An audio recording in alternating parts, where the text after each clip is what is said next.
Nous avons une baisse de la qualité des textiles, une baisse de la qualité des textiles qui sont mis sur le marché. Ce qu'on appelle nous les matières nobles, hein, le coton, les laines pures, les lins, des choses comme ça. On retrouve beaucoup de textiles qui sont très mélangés et donc qui dans le temps tiennent moins. Donc la qualité des textiles mis sur le marché est essentielle en ce qui concerne l'économie circulaire.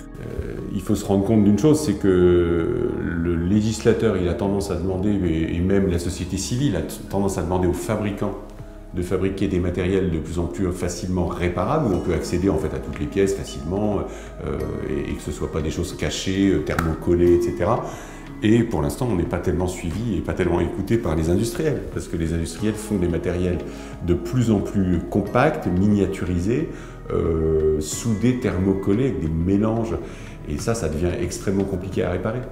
Le marché du meuble, il a à sa marge, tout petit dans l'épaisseur du trait de crayon, il a un petit peu de réemploi sympathique, voilà, dont on fait partie nous.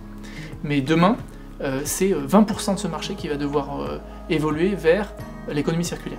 Et dans ces 20%, il y a encore 20%, donc 4 points, qui vont devoir être du réemploi ou de la refabrication. Et ça, c'est énorme, en fait.